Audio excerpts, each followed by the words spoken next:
Real estate में पिछले कुछ सालों में बड़े बदलाव हुए हैं।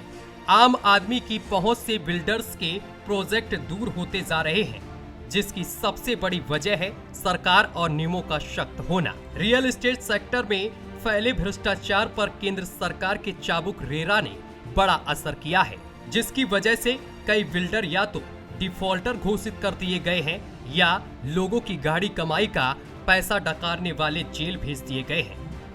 अपने घर का सपना देखने वालों के लिए एक अदद आशियाना लेना आसान नहीं है।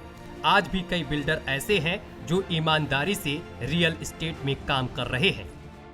2016 के बाद अच्छे डेवलपर ने अपनी कमिटमेंट को पूरा किया है और मार्केट में बहुत तेज़ी से पॉजिटिविटी आई है। मैं डाटा के ग्रेवन के माध्यम से आपको बताना चाहता हूं कि जहां पर 2000 में 2 बिलियन की इकोनॉमिक थी नोएडा की, मैं नोएडा के क्षेत्र की बात कर रहा हूं, और आज हम 2022-23 में अगर हम बात कर रहे हैं 2025 में ये 30 बिलियन की इकोनॉमिक होने जा रही है। सिर्फ नोएडा की बात कर रहा हूँ। तब आप डाटा को देख सकते हैं। इंफ्रा की बात करूँ मैं तो एक समय सब 2000 में लोग नोएडा का सेक्टर, अगर आप अच्छे से जानते होंगे तो नोएडा का सेक्टर जो कुछ सेक्टर्सों में से आगे की इंफ्रा नहीं थी, लेकिन आज इंफ्रा इतनी तेज़ी से ग्रोथ की है जिस कारण से इकोनॉमिक बूम किया। अगर आप देश के किसी भी हिस्से में घर लेना चाहते हैं तो जरूरी है कि आपको रियल एस्टेट की रियल्टी के बारे में पता हो। तो आइए हम आपको बताते हैं कि किस तरह आप घर लेने की सोच रहे हैं तो किन बातों की जानकारी होना आपके लिए फायदे का सौदा हो सकता है। सबसे पहले जान लीजिए real estate regulation and development act क्या है और ये आपके हितों की कैसे रक्षा करता है। अगर मैं बात करूँ तो कस्टमर का जो रुझान है इस सेक्टर की तरफ वो बहुत तेज़ी से बढ़ा है।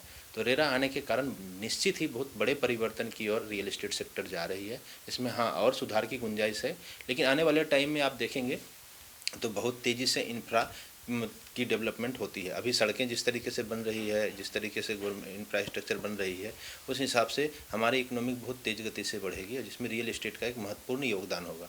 और रियल एस्टेट के इस योगदान से देश की जीडीपी में भी योगदान होता है। एक डेवलपर जब एक प्रोजेक्ट को लेकर आता है तो उसमें कंज्यूमर लाभान्वित होते हैं, उसमें काम करने वाले लाभान्वित होते हैं, उसमें उसको सेल करने वाले लाभान्वित होते हैं, इवन डेवलपर भी लाभान्वित होता है। माना जा रहा है कि राज्यों के प्रावधान केंद्रीय कानून की भावना को कमजोर नहीं करेंगे।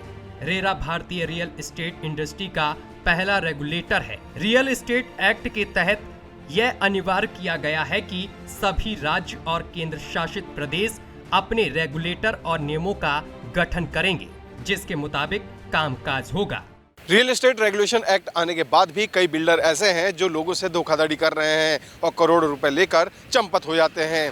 Noida authority, greater Noida authority और यमुना अथॉरिटी इन बिल्डरों पर लगाम लगाने की कोशिश कर रही है, लेकिन ये दलाल और जालसाज लोगों की गाढ़ी कमाई लेकर चंपत होने से पहले किसी भी कानून का डर इनके अंदर नहीं होता।